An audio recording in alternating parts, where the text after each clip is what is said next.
vai fazer a lista de revisão. Eu quero muito que tu tente fazendo, tipo assim, vou botar o texto aqui. Pausa, lê, tenta fazer, e daí eu vou corrigindo, entendeu? Daí conforme eu chego numa questão, tu pausa, tu lê, tu tenta fazer. Se não rolar, tu assiste a resolução, certo? Então vamos lá.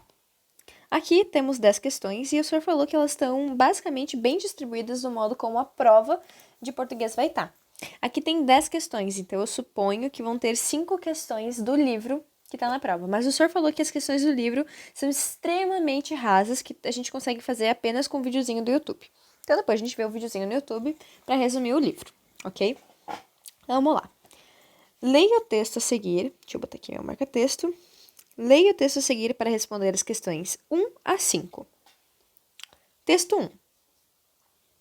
Vamos ler o textinho e vamos fazer a primeira questão já.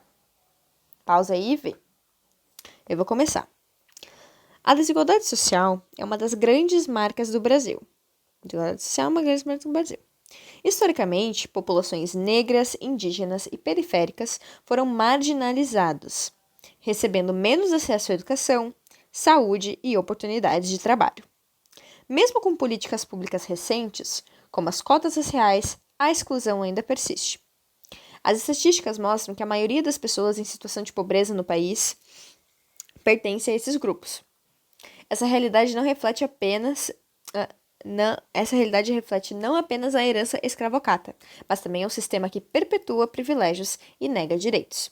Ok, então aqui estamos fazendo um texto, dissertativo, porque ele mostra uma opinião da pessoa quanto à desigualdade social no Brasil. Então vamos ler. Questão 1 e 2. Qual é a ideia principal defendida pelo texto? Vamos ler as alternativas. Letra A. A desigualdade é um problema exclusivo do passado e já foi superado no Brasil. Acho que não, né? A gente está falando de uma realidade atual, uma realidade que persiste, ainda persiste. Então aqui a gente já zera. As políticas públicas são suficientes para resolver o problema da exclusão social? Obviamente não. A gente não tem essas políticas públicas e está literalmente falando aqui, ó. Mesmo com as políticas públicas recentes, como cotas raciais, a exclusão ainda persiste. Então, mesmo com essas políticas públicas, a desigualdade social não foi um problema resolvido. A exclusão de grupos historicamente marginalizados persiste mesmo com avanços recentes. Essa aqui já é interessante, vamos deixar ela em análise. A desigualdade social no Brasil é resultado do desinteresse das populações periféricas. Realmente, a desigualdade social no Brasil, ela surge porque as pessoas que estão sofrendo essa desigualdade não querem ser desiguais? Não faz sentido, né? Aqui, a gente tem um desinteresse das políticas em serem eficazes para a desigualdade social. E não a população periférica que não quer ter essa igualdade social e por isso que ela promove essa desigualdade social. Não. A educação é o único fator capaz de acabar com a desigualdade social. Não. A gente também entende que não é só com educação que se resolve. É um processo histórico, é uma questão que fala sobre privilégios e direitos. Não tem nenhum momento no texto em que ele fala a educação é o que vai mudar o mundo. Então aqui a gente pode afirmar que a ideia principal defendida no texto é que a exclusão de grupos historicamente marginalizados persiste mesmo com avanços recentes. Essa informação eu encontro aqui no texto, ela tem sentido. Então isso aqui, alternativa C. Isso aqui é a interpretação textual. Isso aqui é uma tese. Qual é a ideia que ele defende no texto? Qual estratégia argumentativa é utilizada no texto? Depoimentos pessoais, eu teria alguém falando ali sobre sua experiência. Dados estatísticos e referência histórica. Então, um contexto, um contexto histórico, motivos, dados específicos. Apelo emocional e subjetivo. Acho que aqui não teve nenhum apelo emocional e subjetivo. Aqui tá tudo bem objetivo. Informações bem certeiras. Citação de autoridades. Em nenhum momento a gente tem ninguém importante sendo falado aqui para dizer que o que ele está falando é certo. Não. O que a gente tem aqui, na verdade, é basicamente um contexto histórico. Os dados. O que acontece? Quais são os dados? A população negra recebe menos educação, saúde, oportunidades de trabalho. E isso é uma coisa que acontece historicamente. A gente tem uma referência histórica. E exemplificação fictícia. Então, ele dá exemplos que são falsos aqui no texto? Não dá nenhum exemplo falso. Ele só está falando fatos com dados do que realmente acontece na atualidade e dando um contexto do porquê que isso acontece, que seria essa referência histórica. Então, alternativa de letra B. Próxima questão. Em relação à coerência textual, é correto afirmar que... Lembra da coerência textual? É aqui que a gente fala, o sentido do texto está claro? O sentido do texto entre as ideias do texto está correto? E fora do texto? Eu só olho isso para um âmbito global, tá correto? Vamos ler as alternativas. A coerência interna é prejudicada pela falta de conectivos. Vamos deixar em análise. O texto apresenta contradição entre as ideias. Então, aqui diria que a coerência interna está prejudicada. Não sei. A coerência externa é construída por dados históricos dados históricos e sociais amplamente conhecidos. A coerência interna não existe por falta de tese. A tese seria a ideia. A coerência externa depende apenas da opinião do autor. Vamos pensar sobre isso aqui. Então, vamos lá. A coerência interna é prejudicada pela falta de conectivos? Tu viu que esse texto a gente leu super bem. O que seriam esses conectivos? São as palavrinhas que unem as informações que estão no texto. Eu falo aqui, ó. Mesmo com tal coisa, tal outra coisa aconteceu. Essa realidade, que é a realidade que ele já trouxe, parará, parará. Então, aqui a gente tem conectivos que fazem com que esse texto está perfeito. Eu entendo tudo que ele está falando, eu entendo a conexão entre as ideias que ele está falando, sabe? Então, aqui não existe um problema de coesão interna. Então, aqui a gente já pode eliminar. O texto apresenta contradições de ideias. O texto, de fato, começa com uma ideia e depois ele termina falando outra ideia? Não. Todo o processo do texto, ele está em a mesma opinião. Ele concorda que a desigualdade social é um processo histórico, que é um problema, etc, etc e tal. Tá tudo normal. Letra D. A coerência interna não existe por falta de tese. Mas o fato é, a gente tem uma tese. A desigualdade social é uma das grandes marcas do Brasil. A desigualdade social é um problema. A tese é a opinião do autor. A opinião do autor tá ali. A desigualdade social é um problema que não tem solução, mesmo com várias políticas públicas que estão sendo feitas. Letra E. A coerência externa depende apenas da opinião do autor. Não. A coerência externa depende da leitura do leitor, a leitura da pessoa que está recebendo esse texto também. Então, a alternativa correta aqui vai ser a coerência externa é construída por dados históricos, sociais e amplamente reconhecidos. Como assim? Todos os dados, se eu vejo aqui, eles não são verdadeiros? Eles não fazem sentido? Se eu pego isso aqui isoladamente, pesquiso, não faz sentido? Tipo assim, todos os elementos aqui, não é a relação entre eles que eu tô falando, mas e sim o fato, o que tá escrito aqui. Tem sentido. E são dados históricos e sociais amplamente reconhecidos. Justamente, dados históricos e sociais. E eles são reconhecidos, mas eles não... Esses dados, eles precisam ser falados no texto porque eles não estão bem organizados. No texto, ele pega dados históricos e sociais, organiza e monta uma tese. Monta uma opinião. Letra C é o correto aqui. Vamos para a letra D. Assinale a alternativa que apresenta corretamente o uso da coesão referencial. O que eu falei antes na aula? Coesão referencial a gente sempre vai ligar à ideia de pronome. É a primeira coisa que tu faz. Ideia de pronome. Então vamos lá. Assinale a alternativa que apresenta corretamente o uso da coesão referencial no texto. Letra A. A repetição excessiva de palavras, o que enfraquece a argumentação. O texto usa apenas pronomes como mecanismos de coesão. O uso de expressões como essa realidade contribui para a retomada coesiva. A coesão é prejudicada pela ausência de relações lógicas entre as frases. E ali não há elementos de coesão lexical no texto. Então, aqui a gente vai fazer o seguinte. Primeiro, aqui eu estou falando sobre coesão referencial. Então, a primeira coisa que eu já posso eliminar é a letra E, porque a letra E não está falando sobre coesão referencial, está falando sobre coesão lexical. Então, aqui eu já mudei o rumo da minha questão. Letra D. A coesão é prejudicada pela ausência de relações lógicas entre as frases. Mas tu viu que a gente leu esse texto tão bem? Existe lógica. As informações estão bem juntinhas, emaranhadas, estão unidas de forma certa. Então, não tem como ser essa. O texto usa apenas pronomes como mecanismos de coesão. Se a gente for aqui no texto, não é apenas. Lembra que eu falo aqui, ó, mesmo com, pararararará. Isso aqui, mesmo com, não é um pronome? Historicamente, eu estou introduzindo a minha fala para o resto. Isso aqui não é um pronome, entende? A coesão não é feita unicamente por pronomes, mas aqui eu tenho um pronome que faz essa coesão. Essa realidade, essa é um pronome demonstrativo. Essa realidade aqui eu tenho um pronome que me ajuda a manter a coesão do meu texto, mas não é o único fator. Então aqui a gente pode tirar.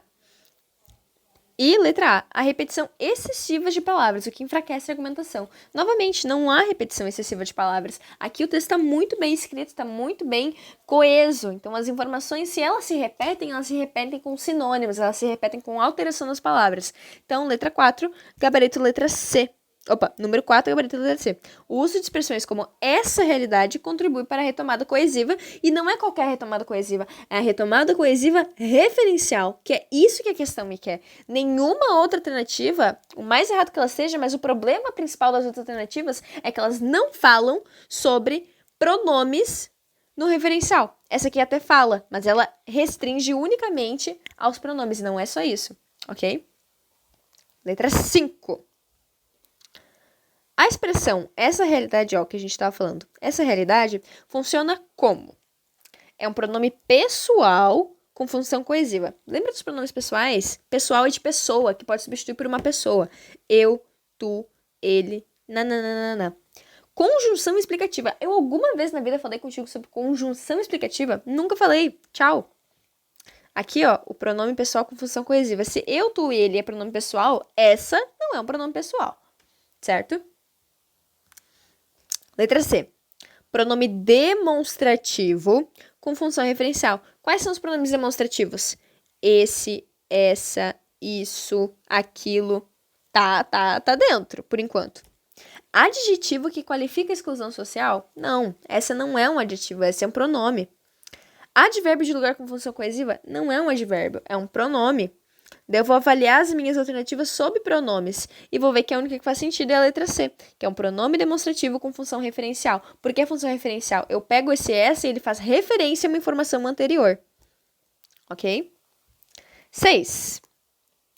O preconceito estrutural compromete a equidade no acesso à educação. Olha só, aqui temos uma questão de análise sintática. Sobre a análise sintática da oração, é correto afirmar que. Então, vamos fazer uma análise sintática, daí a gente já faz uma revisão sobre o que. Sobre a análise sintática que a gente aprendeu na última aula. O preconceito estrutural compromete a equidade no acesso à educação. Primeiro, a gente tem que identificar sujeito e predicado, concorda? Predicado. Mas é mais fácil a gente identificar o sujeito e predicado se a gente identificar primeiro o verbo. Então, vamos identificar o verbo. O não é verbo, preconceito não é verbo, estrutural não é verbo, compromete é um verbo. Compromete vem do verbo comprometer. A equidade no acesso à educação. Tá, acabou os verbos. Agora a gente vai falar. O sujeito é quem age ou sofre a ação do verbo. E o predicado é tudo que o sujeito faz. Sujeito. Quem age com esse verbo. Quem que compromete? O preconceito estrutural compromete. Então, o preconceito estrutural vai ser nosso sujeito. Sujeito. Então, se o preconceito estrutural é sujeito, tudo que sobra é o nosso predicado. Ok? Aqui daí a gente vai analisar, tá, esse sujeito aqui, quem é o núcleo? Quem é a palavra importante? O preconceito ou o estrutural? Preconceito. Se eu tiro o preconceito, não tem mais sentido meu sujeito. Então, preconceito. Então, o e estrutural vão ser adjuntos adnominais. Estão juntos com o nome preconceito. Agora, vamos ver aqui o nosso predicado. Compromete. Mas compromete o quê? Compromete a equidade no acesso à educação. Aqui eu tenho o meu objeto direto. Tudo isso aqui é objeto direto. Então, vamos ler as nossas alternativas. Sobre a análise sintática da oração, é correto afirmar que o sujeito é indeterminado. Quem é meu sujeito mesmo? O preconceito estrutural. Eu sei quem é meu sujeito, ele aparece. Isso aqui é o sujeito simples. O meu núcleo é preconceito. Indeterminado eu até poderia, eu não saberia e ele não aparece. Mas eu sei que ele existe. Opa, esse daqui então é negativo, não existe. A equidade no acesso à educação é objeto indireto? Vamos olhar aqui, ó. Compromete. Quem compromete, compromete a quê? Compromete a quê? Compromete aqui nada. Poxa, desculpa. Compromete o quê? Eu comprometo minha casa por esse amor. Eu comprometo que vou... é um verbo meio esquisito, mas a pergunta que ele faz é o quê? Ele se compromete o quê? Comprometeu o quê? O preconceito comprometeu o quê? O preconceito comprometeu a equidade no acesso. Por estar usando a palavra o quê, então aqui eu tenho um objeto direto. Tá bom? Objeto direto. Desta forma, se eu tenho um objeto direto, aqui não pode ser verdadeiro. Letra C.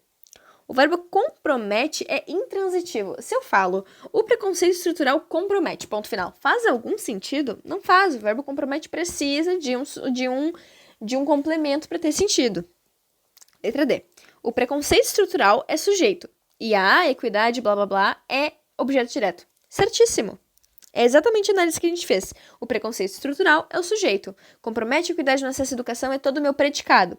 Meu predicado é dividido entre verbo e o complemento do verbo. Qual é o verbo? Compromete. Complemento do verbo, a equidade no acesso à educação. Se eu olho qual é a relação deles, é uma relação direta. Não tem preposição. Se não tem preposição, objeto direto. E letra E. A oração é formada por um sujeito oculto. Meu sujeito está aqui, ó. Claro e bom tom. Então, letra D.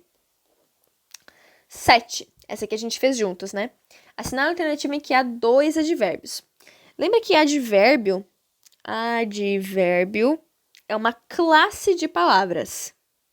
Classe de palavras. E adjunto adverbial, que é aqueles que dão circunstâncias ao verbo, adverbial, não é uma classe de palavras, mas uma classificação sintática. Tipo assim, eu tô analisando a frase, esta palavra tem função de adjunto de nominal. Agora, advérbio é quando eu pego uma palavra isolada e digo, isso é um verbo, advérbio, pronome, adjetivo, substantivo. É uma função. Eu lembro que essa aqui tu errou, mas tu errou porque tu acertou o que eu te pedi. Eu te pedi... Qual? Tu marcou a letra D, né? Nessa aqui, ó. Chegamos ao cinema cedo. Tu marcou a letra D porque tu falou as funções. Tu me falou, o verbo é chegar. Chegar é um verbo intransitivo. Então, tudo que eu falo aqui é apenas circunstâncias. Chegou aonde e chegou em que momento. Aqui eu tenho 2 adjuntos adverbiais. Só que a questão... Eu te esqueci de falar, daí eu te corrigi, porque daí aqui era uma questão sobre advérbio, não sobre adjunto adverbial. Mas lembra que todo advérbio vai ter função de adjunto nominal, mas nem todo adjunto adverbial vai ser um advérbio. Tipo, cinema, se eu pegar a palavra isoladamente, cinema é um substantivo. Cedo é um advérbio, mas cinema é um substantivo. Mas ao cinema, a gente utiliza isso com função de advérbio, de adjunto adverbial. Agora, na letra C, eu tenho ele agiu bem rapidamente. Agir é um verbo intransitivo. Eu posso simplesmente falar, ela agiu. Tem sentido completo. Então, bem e rapidamente são palavras que eu utilizo para dar uma circunstância, para dar alguma característica do ato que ela teve. Ela agiu, mas ela agiu de que maneira? Ela agiu em que intensidade? De que modo que ela agiu? Tá aqui o modo. E os modos como ela agiu, a intensidade como ela agiu, bem e rapidamente. A palavra bem e a palavra rapidamente sozinhas são advérbios, entendeu? E aqueles também são adjuntos adverbiais. É esse o ponto. Se o senhor perguntasse 2 adjuntos adverbiais, tá aqui. Onde ocorreu e quando ocorreu. E aqui é a mesma coisa. De que maneira ocorreu, de que modo ocorreu, ok? O resto não faz sentido. Aqui eu tenho só um. Ontem ela saiu, tem só um. Logo depois entraram todos, então aqui nem é nada. E letra E, o aluno respondeu certo. O aluno respondeu certo é um advérbio, somente um advérbio. Ok, vamos lá, próxima. 8. Assinale a alternativa em que o termo destacado é um pronome relativo. Lembra que o pronome relativo a gente vai sempre lembrar do que. E o que a gente vai sempre usar como assim, ó, a casa, nesse viés, a casa que comprei é linda. Como assim a casa que comprei é linda? A casa é linda? Não, a casa que eu comprei é linda. Ele especifica de quem que eu tô falando aqui. Então vamos lá. Vamos começar de baixo para cima. Que estranho. Tá especificando alguma coisa? Não tá. Ok. Não sei que horas são. Tá especificando alguma coisa? Na dúvida, tenta tirar isso aqui, ó, pra ver se tem sentido completo. Não sei oração. Não tem sentido completo. Então não tá só retomando, adicionando uma informação. Ele tá realmente sendo necessário. Aqui, se eu tirar o que comprei daqui, continua com sentido. A casa é linda. Sempre pensa assim, se o que é dispensável, então é pronome relativo. Se o que é necessário, daí não é pronome relativo. Ó, que estranho. Se eu tiro o que, fica estranho. Não faz sentido. Não sei que oração. Se eu tiro o que, não sei a oração. Sem sentido. Isso é o que eu queria. Isso é... Não faz sentido, eu só nem consigo falar. Isso é... Eu queria. Não faz sentido. Que surpresa agradável. Tira o quê? Surpresa agradável. Não faz sentido. O professor que nos ensinou foi gentil. O professor que nos ensinou... O professor foi gentil? Faz sentido sozinho. Entendeu? Então, olha o padrão. Olha o padrão aqui, ó. Que comprei. Especifica qual casa. Que nos ensinou. Especifica o professor. Então, esse que relativo, ele sempre vai especificar. Especifica. E além de especificar, se eu tiro ele, continua com sentido. Então, letra A é a letra correta. Agora sim ficou claro para o nome relativo, eu acho. 9.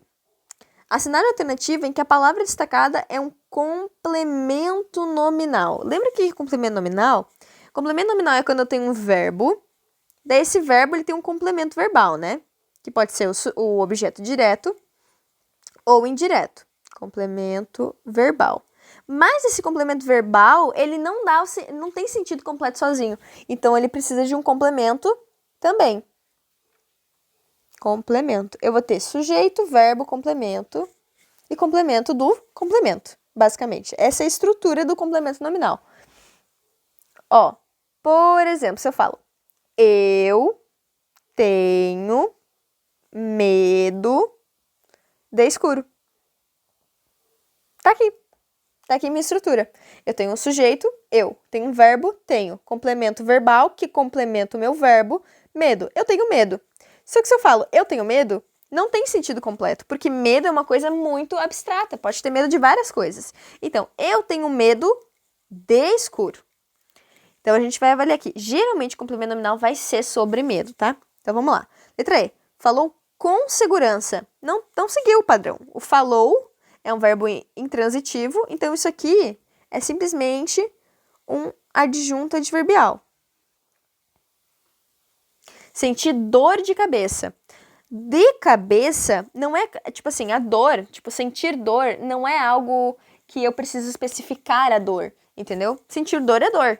Só que de cabeça é o local onde tu sentiu a dor. Mas não é tipo assim, ai, existem tantas dores e dor é uma coisa muito relativa. Dor é uma coisa que dói, independente de onde dói. Agora, medo é uma coisa que, de fato, existem vários tipos de medo.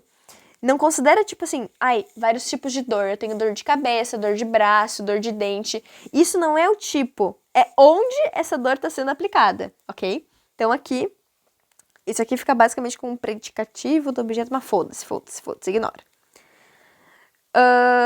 Ela, vamos dizer aqui, levou um presente de valor. Presente é uma coisa que eu entendo sozinha?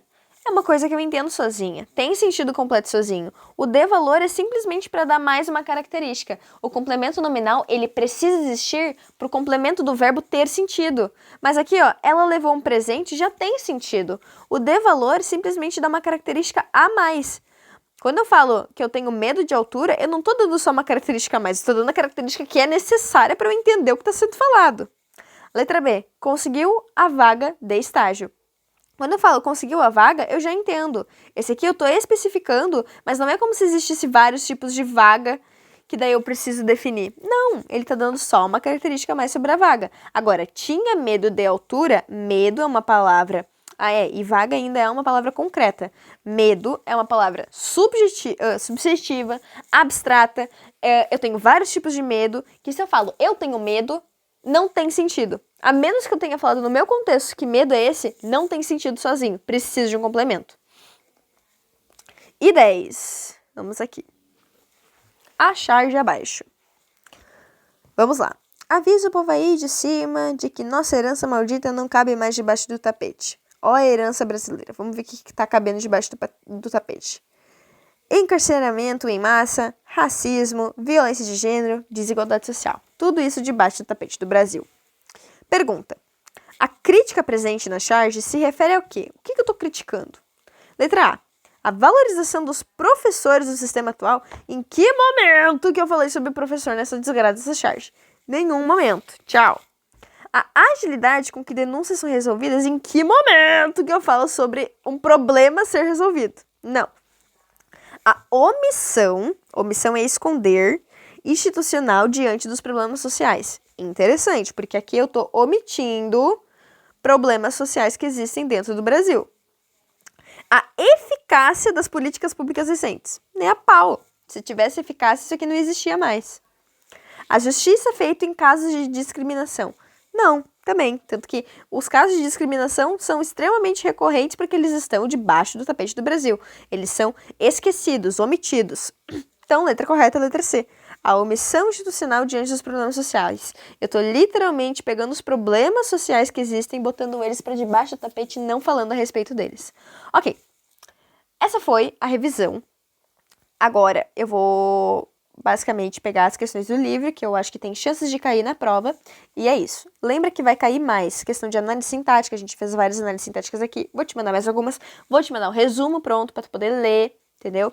Resumo pronto, tipo, bonitinho pra tu poder ler. E esse conteúdo aqui é puramente interpretativo. Vou tentar achar algumas questões a mais, mas é tudo muito interpretação. E a interpretação do SOR não é difícil. As questões, basicamente, mais conteudistas são difíceis do SOR. Agora, interpretação não é tanto. Então, bora lá!